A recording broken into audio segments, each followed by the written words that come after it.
한 나라 전체 아래에 몇 킬로미터 분량의 문서가 숨겨져 있을 수 있을까? 공원보다 작은 나라 말이다. 바티칸 공식 목록에서 사라진 40%의 기록은 어디에 있는가? 양피지를 보관하는 도서관에 왜 납으로 된 금고와 몇 초 만에 방 안의 산소를 모조리 빨아들이는 시스템이 필요한가? 그 답은 공리라는 이름의 인공지능이 수행한 분석에서 나왔다. 공리는 건축 도면, 위성사진, 은폐된 보고서를 교차 분석하여 바티칸이 결코 존재하길 원하지 않았던 초상화를 완성했다. 출발점은 교황청 스스로 인정한 숫자다. 바티칸 교황청 문서보관소의 서가 85km. 2019년까지 이곳은 좀 더 솔직한 이름을 가지고 있었다. 비밀 문서보관소.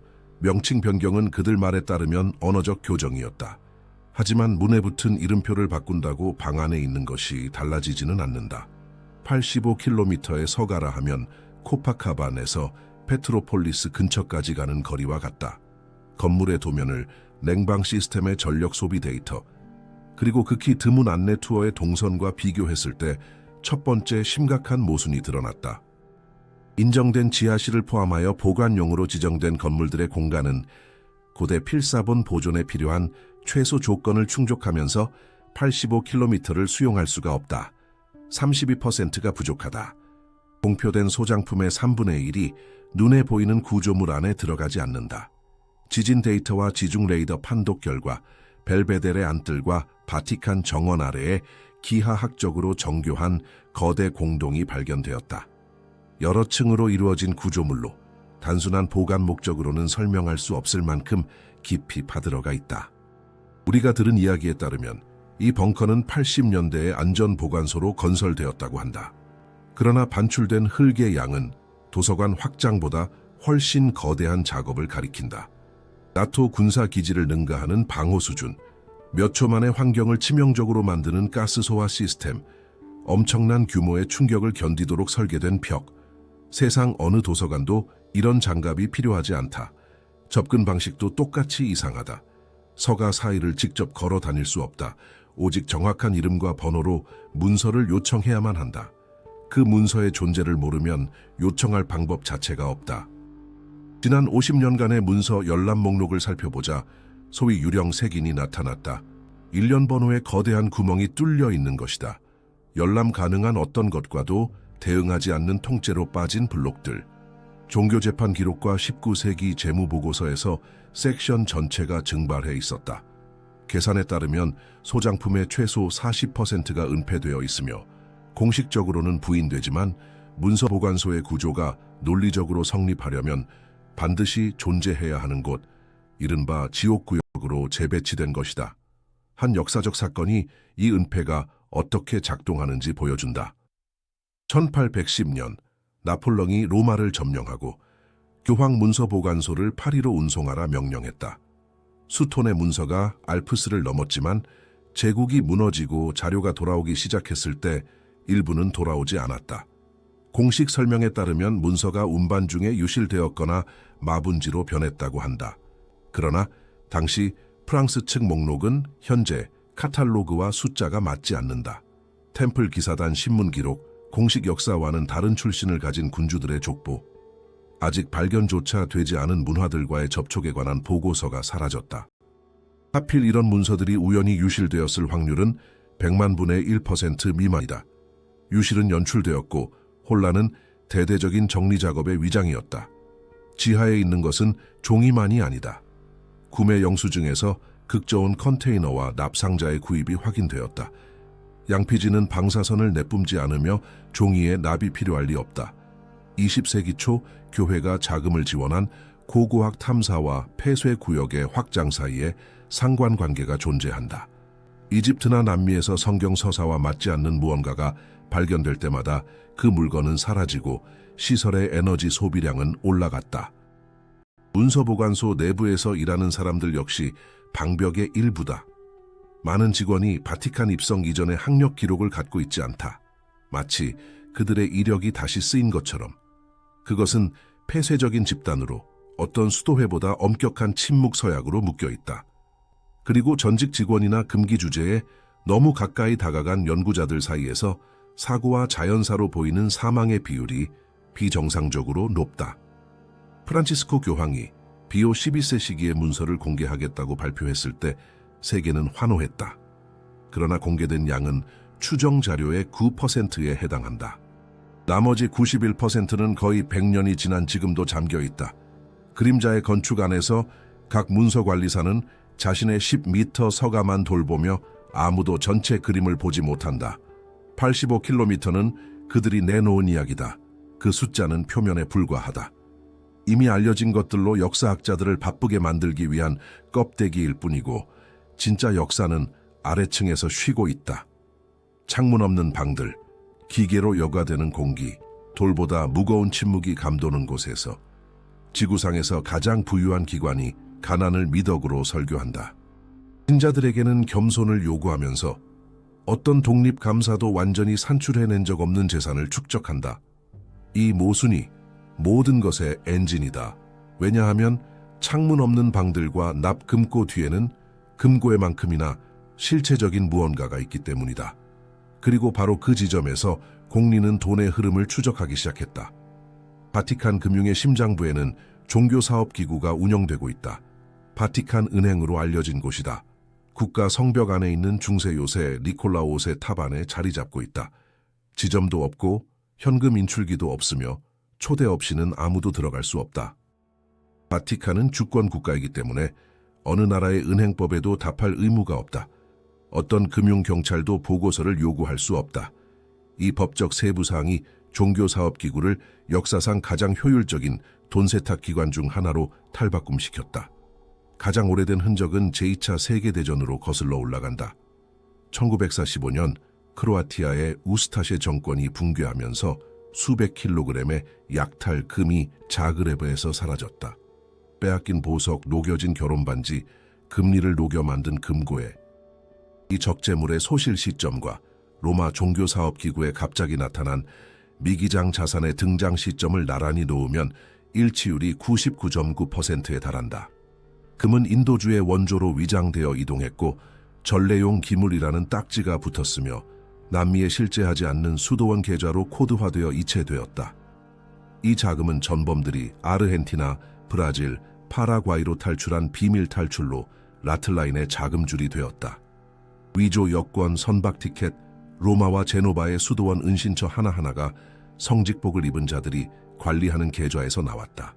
오스트리아 출신 주교 알로이스 후달이 작전의 상당 부분을 조율했으며 도주자들을 무신론에 맞선 전사들이라 부른 기록을 남겼다. 아돌프 아이히만, 프란츠 슈탕글, 요제프 맹겔레 같은 전범들이 이 조직망을 통과했고 바티칸이 탈출 비용을 지불했다. 수십 년 후 70년대와 80년대에 이 구조는 새로운 동업자를 얻었다. 이탈리아의 비밀 프리메이슨 조직으로 테러와 권력 거래에 연루된 P2 비밀 결사, 그리고 시칠리아의 주요 조직 범죄 가문이 로베르토 칼비를 통해 종교사업기구와 연결되었다. 칼비는 암브로시아노 은행 총재이자 바티칸의 직접적인 파트너로 신의 은행가라는 별명을 가졌다. 구조는 단순했다. 마피아가 바티칸이 파나마와 바함에 등록한 유령 회사의 현금을 예치한다. 종교사업기구는 어떤 사법 관할에도 속하지 않으므로 더러운 돈이 들어가 깨끗한 돈으로 나와 유럽 전역의 합법 투자로 전환되었다. 바티칸은 거래마다 상당한 몫을 챙겼다. 1982년 6월 로베르토 칼비가 런던 블랙프라이어스 다리 아래에 매달린 채 발견되었다. 주머니에는 벽돌, 양복 안에는 위조 서류가 들어있었다. 공식 이야기는 스스로 목숨을 끊었다는 것이었지만 물리 시뮬레이션에 따르면 62살의 남성이 비계를 타고 내려가 주머니에 수 킬로그램의 벽돌을 채우고 격투 흔적 하나 없이 그 자세를 취하는 것은 불가능하다. 그것은 처형이었다. 칼비가 암브로시아노 은행에 남긴 손실은 당시 가치로 13억 달러에 달했다. 상당 부분이 폴란드의 자유노조 솔리다르노시치와 연결된 계좌로의 이체까지 추적되었다. 요한 바오로 2세 교황은 소련 블록에 맞서 자신만의 전쟁을 치르고 있었고 그 전쟁에는 막대한 비용이 들었다. 비밀 인쇄소 관리 매수, 파업 노동자 가족 부양. 바티칸은 이탈리아 마피아의 자금으로 폴란드 공산주의의 붕괴에 자금을 댔다. 그 논리는 거기서 멈추지 않았다. 최근의 거래 내역은 미국과 호주의 법률 사무소로 50만 유로에서 200만 유로 사이의 정기적 이체를 보여주며 그 시기는 성직자에 의한 학대 관련 소송과 일치한다. 이것은 배상금이 아니다. 재판 전에 사건을 무산시키는 전문 변호사에게 지급하는 비용이다.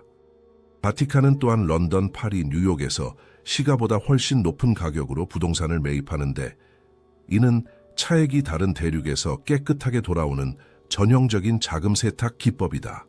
그런데 더 깊은 층이 있다.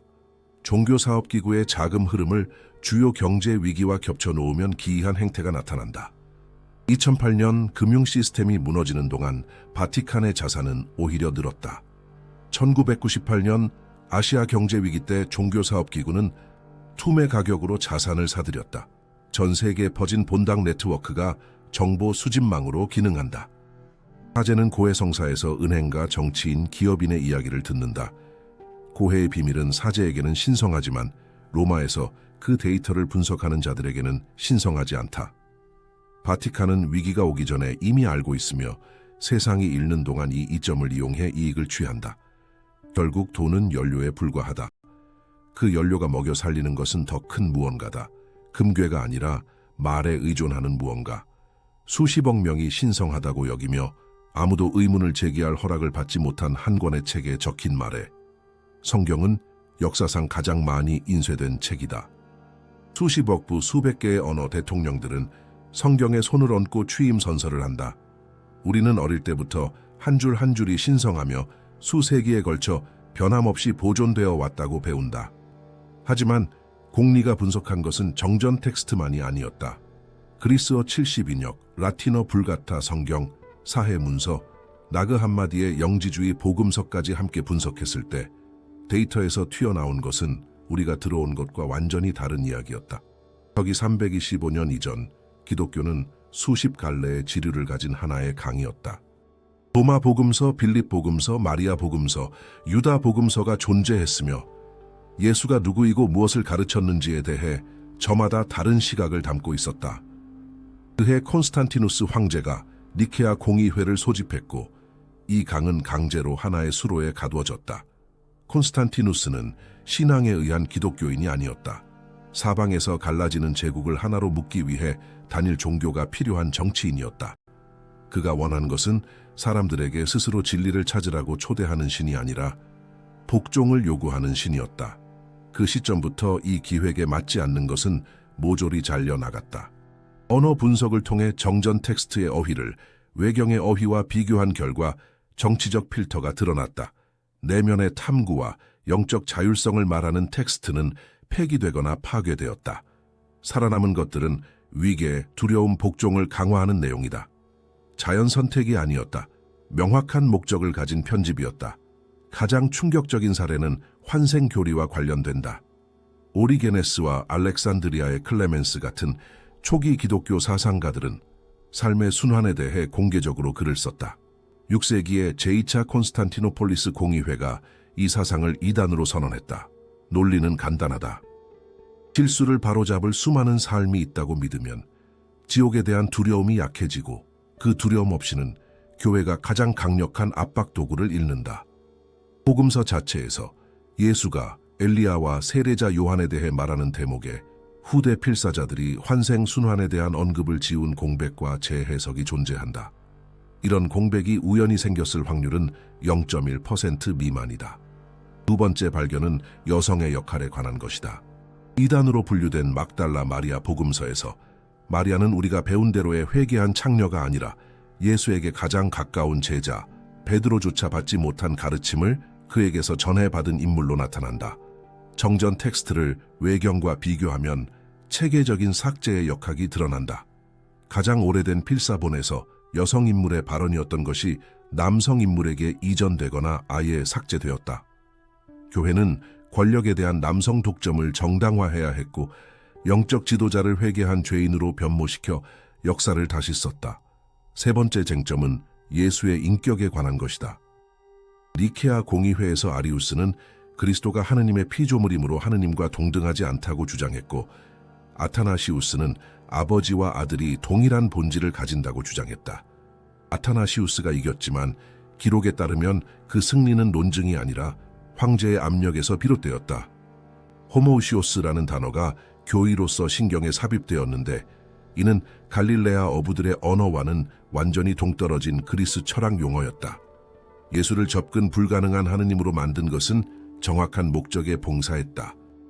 하느님 나라는 너희 안에 있다고 말하는 스승은 자유를 초대하지만 먼 곳에 있는 하느님은 오직 교회와 그 의식을 통해서만 도달할 수 있기 때문이다. 또한 마테오 복음서와 루카 복음서의 기반이 되었다고 학자들이 믿는 가상의 문서 큐 자료가 있다. 후대의 서사적 층위를 걷어내면 기적도 원죄도 대속적 희생도 없이 사회 정의와 의식의 각성에 대해 이야기하는 한 사상가의 초상이 남는다. 초자연적 요소는 이미 부활하는 신들을 제공하던 이교 신앙과 경쟁하기 위해 나중에 덧붙여진 것이다. 4세기의 시장을 장악하려면 기독교에도 경쟁자들만큼 화려한 영웅이 필요했다. 그리고 에녹서가 있다. 초기 기독교인들이 숭배했고 유다서에 인용되기까지 했으나 하늘에서 내려온 존재들이 인간 여성과 관계를 맺고 금속 가공과 천문학 같은 지식을 전수했다는 내용 때문에 정전에서 배제되었다. 현존하는 가장 오래된 사본인 시나이 사본과 바티칸 사본에서 잉크와 필적 조사 결과 긁어지우고 덧씌운 이른바 팔림프세스트 흔적이 수백 군데 발견되었다. 마르코 복음서의 경우 가장 오래된 사본은 여인들이 빈 무덤을 발견하고 도망치는 것으로 끝난다. 부활한 그리스도의 출현에 대한 마지막 12절은 수세기 후에 덧붙여진 것으로 나머지 본문과는 다른 어휘와 문법을 사용하고 있다. 그노시스라는 단어, 그리스어로 M을 뜻하는 이 말은 체계적으로 피스티스, 즉 믿음으로 대체되었다. 직접적인 알미 권위에 대한 맹목적 신뢰로 바뀐 것이다. 이 치환이 전체 작업을 요약한다. 수십억 명이 불가침이라 여기는 그 책은 권력을 원한 자들에 의해 조립되고 다시 쓰였으며 그 결과물이 문명 전체를 형성했다. 그러나 종이 위의 말은 읽는 사람만 통제한다. 읽지 않는 사람, 의심하는 사람, 저항하는 사람을 통제하려면 좀 더 구체적인 것이 필요했다. 불이 필요했다. 광장의 불길, 두건을 쓴 수도사들의 읊조림, 기둥에 묶인 여인들. 수세기 동안 우리는 종교 재판이 종교적 광기의 발작이었다고 배워왔다. 악마에 대한 공포가 이성을 눈멀게 한 시대라고.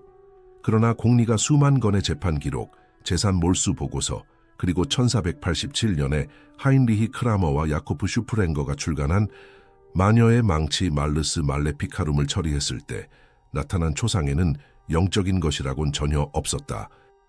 종교 재판은 사업이었다. 마녀의 망치는 종교 논문이 아니다. 그 구조는 적대적 재산 탈취 매뉴얼로 작동한다. 먼저 취약한 대상을 식별한다. 다음으로 이단 고발을 통해 법적 근거를 조작한다.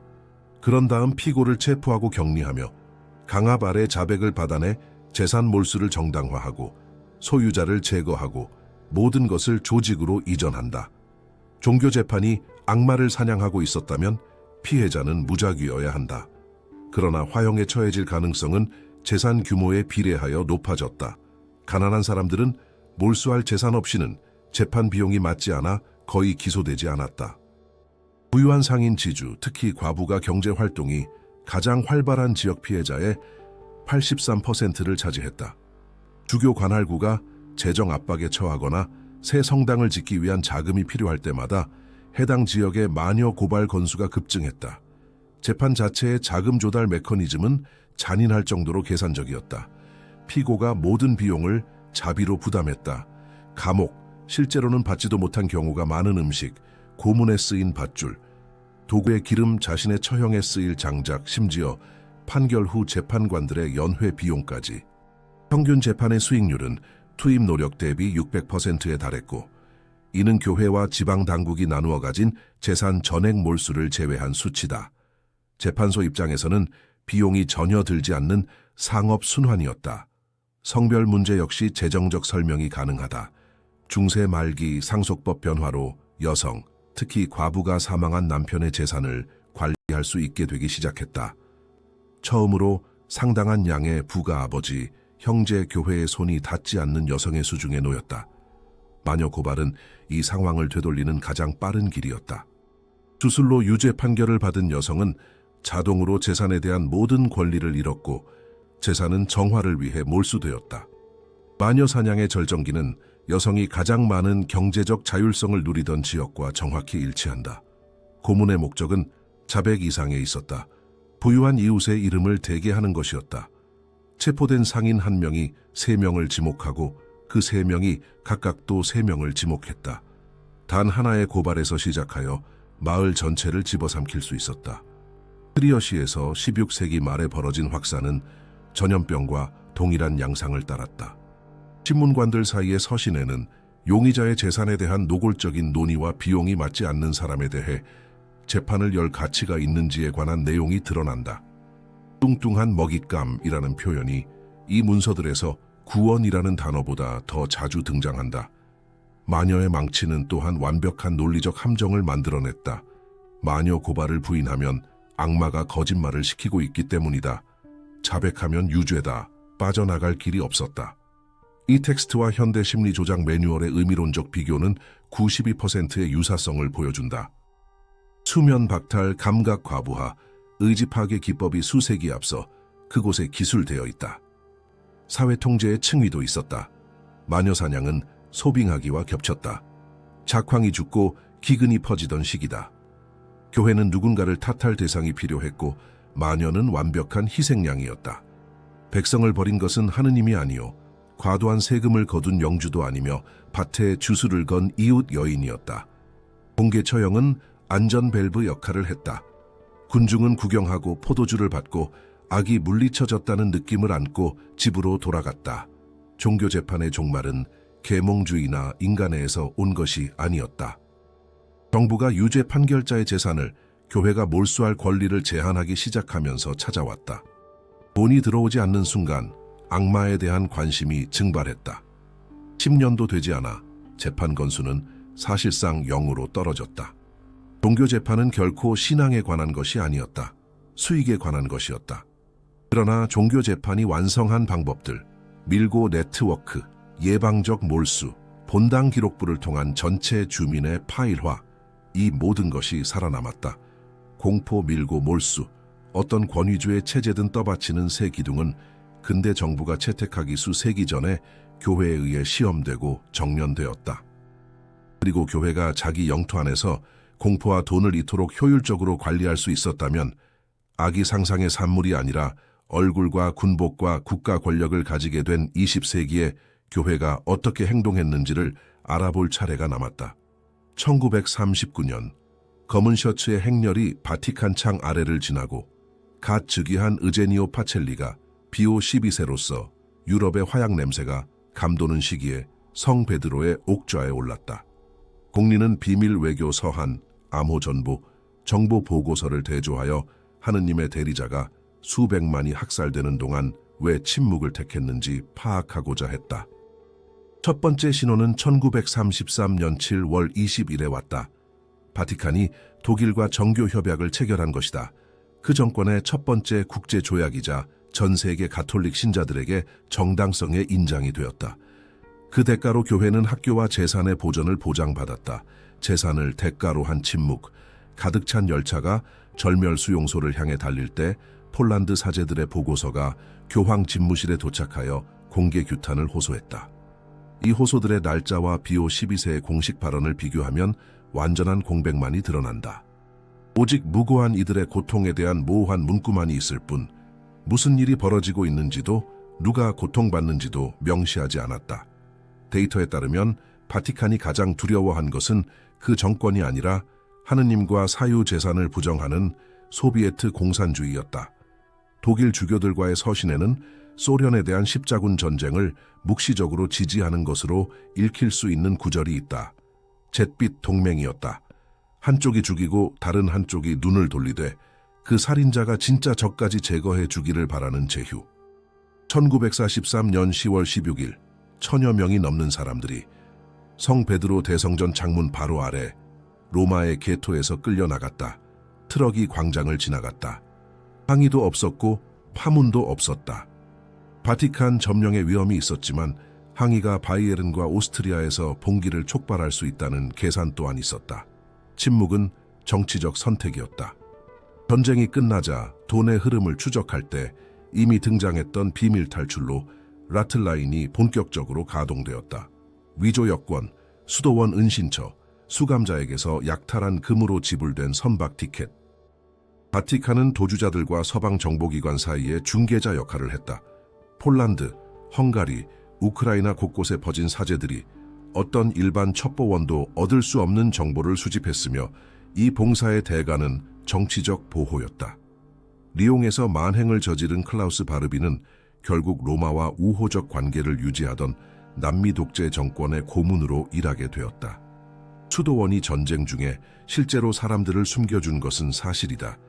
하지만 데이터에 따르면 보호받은 대부분의 사람들은 은신의 조건으로 가톨릭 개종을 받아들여야 했다.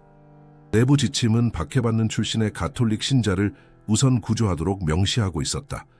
개종을 거부하는 사람은 운에 맡겨졌다. 대가가 따르는 자비, 전쟁 중에 구축된 네트워크는 평화와 함께 해체되지 않았다. 문서들은 바티칸을 글라디오 작전과 연결시킨다. 글라디오는 나토의 비밀 네트워크로 실제로는 70년대 이탈리아에서 테러를 자행한 극우 단체에 자금을 지원했다. 그 경로는 45년의 탈출 루트에서 80년 볼로냐 역폭파까지 이어진다. 같은 네트워크, 같은 연결. 그리고 바티칸이 이미 정보기관으로 활동하고 있었다면 50년대의 펠레그리노 에르네티라는 수도사가 그 논리를 극단까지 밀어붙였다. 에르네티는 물리학자이자 음악학자였고 엔리코 페르미의 협력자였다. 그는 과거 사건의 전자기적 잔재를 포착할 수 있는 장치 크로노비소르를 만들었다고 주장했다. 십자가 처형을 목격하고 키케로의 연설을 들었다고 했다. 바티칸이 그 장치를 압수했다는 것이다. 에르네티는 그리스도의 얼굴이라며 사진 한 장을 제시했고 회의론자들이 스페인의 한 조각상과의 유사성을 지적했지만 조사 결과 그 이미지는 일반 필름이 아닌 브라운관 포착의 특성을 가지고 있었다. 1956년 비오 12세는 기계를 통한 망자와의 교신 연구를 파문의 벌 아래 금지시켰다. 존재하지 않는다고 하는 것을 퇴치하기에는 이상한 조치다. 임종 전 고회에서 에르네티는 사기를 인정했다고 전해지지만 그 텍스트에 대한 언어 분석은 89%의 확률로 구술 또는 제3자에 의해 편집된 것으로 나타났다. 에르네티의 협력자에는 베르너 폰 브라운과 밀라노 가톨릭 대학교 설립자이자 심리학자인 아고스티노 제멜리가 포함되어 있었다. 신학적 대화에는 어울리지 않지만 이중 용도 기술에는 완벽한 면면이다. 가장 유력한 가설은 크로노비소르가 결코 시간 여행 기계가 아니라 전 세계 통신 감청 네트워크의 코드명이었다는 것이다. 바티칸은 전 세계에 걸친 라디오 네트워크를 보유하고 있었으며 스위스의 유령 회사를 통해 미국 국가안보국과 동일한 암호 장비를 구매했다. 시간을 본다는 것은 세상을 움직이는 정보를 본다는 뜻이었고 외교관이 어제 무슨 말을 했는지 아는 자는 내일의 전쟁을 예견할 수 있다. 하지만 바티칸이 현재를 감시하고 문서 보관소를 통해 과거에 접근할 수 있었다면 한 가지 질문이 남았다. 미래에 대해서는 무엇을 알고 있었는가? 1917년 포르투갈의 한 작은 마을에서 새 아이가 온 인류에게 보내는 메시지를 받았다고 주장했고 바티칸은 그 메시지의 일부를 83년간 숨겼기 때문이다. 포르투갈 1917년 파티마 근처에서 글자도 거의 모르는 3명의 어린 목동이 온 인류에게 전하는 메시지를 받았다고 말했다. 두 가지 계시는 곧바로 공개되었다. 지옥의 환시와 러시아가 회심하지 않으면 전쟁이 올 것이라는 경고. 세 번째는 83년간 봉인되었다. 2000년 요제프 라친거 추기경이 한 문서를 공개했다.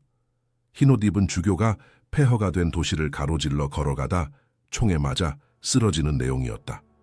공식 해석은 1981년 요한 바오로 2세에 대한 암살 시도를 가리킨다는 것이었다. 사건 종결.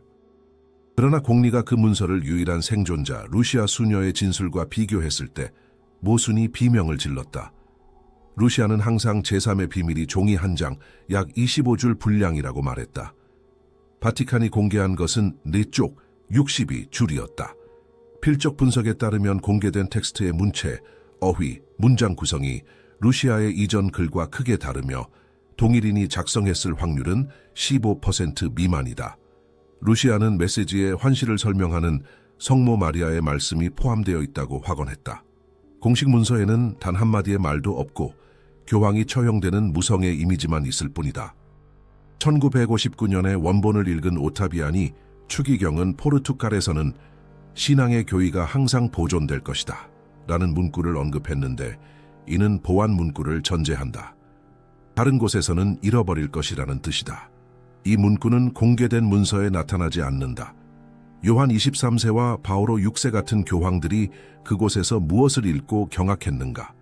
유출에 기반한 재구성에 따르면 메시지는 배교에 대해, 교회 내부에서 비롯되는 신앙의 위기에 대해, 추기경이 추기경에 맞서고 주교가 주교에 맞서는 사태에 대해 경고하고 있었다.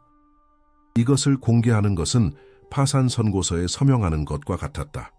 그들은 루시아가 엄격한 봉쇄 수도 생활에 들어가 말할 수 없게 될 때까지 기다렸다가 이미 일어난 사건에 묶어 편집된 버전을 내놓았다. 그해 10월 13일의 태양의 기적, 7만 명의 목격자가 태양이 하늘에서 춤추며 땅을 향해 곤두박질 치는 것을 보았을 때 여기에도 덜 관습적인 해석이 존재한다. 증언들은 금속성 광택을 내며 회전하고 몇 분 만에 흠뻑 젖은 옷을 말릴 만큼의 열을 방사하는 원반을 묘사한다. 아이들은 약 1m 키의 여인을 묘사했는데 손에 빛의 구체를 들고 있었고 입술은 움직이지 않았지만 목소리가 머릿속에서 울렸다고 했다. 예언은 냉전의 무기가 되기도 했다. 요한 바오로 2세는 1984년 러시아를 성모 마리아 성심에 봉헌했고 몇 년 뒤 소비에트 연방이 무너졌다. 그러나 데이터는 계산된 작전을 보여준다. 성모 마리아가 공산주의에 반대한다고 믿으면 저항 의지가 몇 배로 강해지기 때문이다. 그러나 바티칸이 이런 종류의 예언이 묘사하는 것처럼 보이는 주기적 대재앙에 관한 정보를 보유하고 있었다면 그 데이터는 어디에서 왔는가? 우리가 편집되었음을 이미 아는 성경에서는 아니다. 답은 알렉산드리아 프로토콜이라 불리는 것으로 이어진다. 우리가 배운 바에 따르면 알렉산드리아 도서관은 3번 불에 타 모든 것이 재가 되었다. 그러나 1453년 이후 이탈리아로 피신한 비잔틴 학자들의 화물 목록과 소장품 목록을 분석하자 1000년 전에 재가 되었을 제목들이 나타났다. 증기기관에 관한 알렉산드리아의 헤론의 논문, 아르키메데스의 저작, 당시로서는 불가능한 정밀도를 가진 에라토스테네스의 지도, 이 책들은 결코 불에 타지 않았다. 기원전 48년의 화재는 국지적이었으며 391년 세라핌이 파괴되었을 때 가장 귀중한 두루마리는 이미 이집트 기독교 교회에 의해 반출된 뒤였다. 위험한 철학을 담은 두루마리는 공개적으로 불태웠고 실용적 지식을 담은 두루마리는 로마로 보냈다. 16세기 디에고 데 란다 주교는 유카탄에서 수천 권의 마야 서적을 불태웠다. 그러나 갈런선의 항해 일지에는 금과 함께 교황에게 보내는 원주민 문서 상자가 기재되어 있다. 그 직후 바티칸 천문학자들이 갑자기 역법에 관심을 보이기 시작했다. 1582년의 그레고리력은 태양년을 소수점 넷째 자리까지 계산한 마야 주기를 연상시키는 정밀도를 가지고 있다. 이탈리아에서 로마인보다 앞선 민족인 에트루리아인의 유산 또한 흡수되었다. 바티칸이라는 이름 자체가 바테스라 불리는 점술가들이 미래를 읽던 에트루리아 언덕에서 유래한다.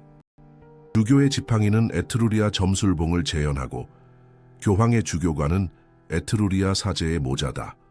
바티칸은 이들 문명의 책을 보관만 하는 것이 아니다. 그 책들에 따라 살고 있다. 비밀 문서 보관소는 가톨릭 교회의 문서 보관소가 아니다. 문명의 무덤이다. 이집트, 그리스, 에트루리아, 마야, 비잔티움, 이 문화들의 지식은 사라진 것이 아니라 압수되어 가둬졌다. 고대 지도를 가진 자는 다른 이들보다 먼저 대륙을 발견한다. 의학 논문을 가진 자는 백성이 신의 징벌로 여기는 병을 치료한다. 천문표를 가진 자는 일식을 예측하고 역법을 지배한다. 바티칸은 중세의 인위적인 지식 암흑을 만들어 그 어둠 속에서 유일한 빛의 원천이 되었다. 골프장만한 국가가 183개 나라와 외교 관계를 유지하고 있다. 군대도 석유도 핵무기도 없는 국가. 그런데도 초강대국의 대통령들과 소국의 독재자들이 흰옷을 입은 한 사람을 만나기 위해 정기적으로 로마까지 날아온다. 공리는 지난 50년간의 회의 의정서, 교황 순방 일정, 정권 교체 기록을 겹쳐놓고 육안으로는 보이지 않는 논리를 발견했다. 교황 대사는 단순한 외교관이 아니라 정보 수집의 전초 기지다. 아프리카 오지의 마을에서부터 뉴욕의 마천루까지 이 행성 어디에나 가톨릭 본당이 있다.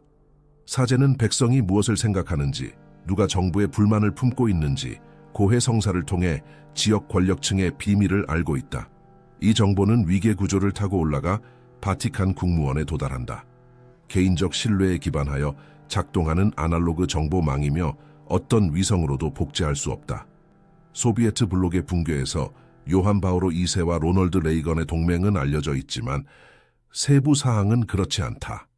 미국 중앙정보국과 바티칸 사이의 암호 메시지와 자금 이체는 교회가 동유럽 정권의 취약점 지도를 제공했음을 보여준다. 그 대가로 교회는 폴란드와 교회의 문을 닫았던 국가들에서의 영향력을 회복했다. 교회의 존재감이 커지는 곳에서 2, 3년 안에 정권이 바뀌었다. 라틴 아메리카에서는 그 과정이 더 폭력적이었다. 70년대의 해방신학이 사제들로 하여금 가난은 신의 뜻이 아니라 불의의 결과라고 설교하게 했다. 바티칸은 진보적 주교를 군사 정권과 결탁한 보수주의자로 교체하는 것으로 대응했다. 오스카르 로메로 대주교는 로마의 후원을 잃은 뒤 1980년 엘살바도르에서 암살당했다. 2018년 프란치스코 교황은 중국 공산당과 비밀 협정을 체결했다. 교황에 대한 충성으로 박해를 받아온 지하교회가 버려졌고 이제 중국 주교는 당에 의해 지명되고 로마가 확인한다. 이유는 10억 이상의 인구에 대한 접근이다. 바티칸은 제국, 독재, 민주주의를 거치면서도 왕좌를 잃지 않은 이들, 특유의 자연스러움으로 현존하는 권력에 적응한다. 그리고 이 모든 실타래가 함께 잡아당겨질 때 약탈된 금, 편집된 텍스트, 화형, 학살 앞의 침묵, 첩보 네트워크, 숨겨진 예언, 압수된 도서관이 나란히 놓일 때 어떤 개별 조각도 답하지 못하는 하나의 질문이 떠오른다. 이 모든 것의 목적은 무엇인가? 이 모든 데이터에서 나온 답은 이것이다. 바티칸은 교회가 아니다. 방주다. 어린이 이야기에 나오는 나무 방주가 아니라 반복되는 순환 속에서 인류를 관리하기 위해 건설된 정보의 벙커다. 알렉산드리아 프로토콜과 파티마 예언의 숨겨진 부분에 기반한 모델에 따르면 12,000년마다 이 행성은 초기화 사건을 겪는다. 문명이 쓸려 나가고 지식이 전설이 되고 생존자들이 백지에서 다시 시작한다. 바티칸은 이 달력을 알고 있다. 그들은 이전 주기의 지식을 보존한 이집트, 바빌론, 에트루리아 사제 계급의 후예다. 이 이야기의 시작을 연 85km의 서가는 한 종교의 소장품이 아니다. 이미 한 번 멸망한 문명의 백업 사본이다. 그래서 환생이 성경에서 잘려나갔다. 자신이 여러 생을 거치는 영원한 의식임을 아는 자는 죽음을 두려워하지 않고 죽음을 두려워하지 않는 자에게는 목자가 필요 없다. 그래서 종교 재판이 존재했다. 카타리파든 템플 기사단이든 통제 바깥의 누군가가 지식의 독점을 위협하면 정화 메커니즘이 가동되었다. 크로노비소르는 타임머신으로서가 아니라 다른 누구도 갖지 못한 정보에 대한 특권적 접근의 상징으로서 중요하다. 프란치스코 교황이 모든 종교를 하나의 지붕 아래 모으려는 이유가 여기 있다. 전 지구적 사건 앞에서 충돌하는 수십 개의 무리보다 통합된 대중을 이끄는 것이 더 쉽기 때문이다. 퍼즐에 흩어진 조각처럼 보이던 모든 것이 최종 목표가 다음 주기의 통제일 때 하나로 맞아 들어간다. 85km의 서가가 이제 다른 무게로 돌아온다. 전래용 기물로 위장되어 이동한 금, 양피지에서 긁어지워진 말, 장부를 감추기 위해 사람을 태운 화형, 수감자의 보석으로 자금을 댄 탈출 경로, 관객을 놀라게 하지 않으려 다시 쓰인 예언, 창문 없는 지하실에 가둬진 문명 전체의 책들, 이 모든 것이 같은 방향을 가리킨다. 바티칸은 신앙을 보호하지 않는다. 위치를 보호한다. 그리고 그 위치는 나머지 세계가 그들이 아는 것을 모르는 한에서만 작동한다. 문서보관소는 자물쇠가 채워져 있는 동안에만 두렵다. 분석은 끝났다. 데이터는 탁자 위에 있다. 각자가 그것을 어떻게 하느냐는 개인의 선택이다. 이 조사가 마음에 드셨다면 구독과 후원, 또는 채널 멤버십 가입은 저희가 공리 프로젝트를 확장하는 데 큰 힘이 됩니다. 영상 주제에 대한 여러분의 생각을 댓글로 남겨주시고 다음 주제에 대한 제안도 부탁드립니다. 어느 도시에서 시청하고 계신지도 알려주세요. 끝까지 함께해 주셔서 감사합니다.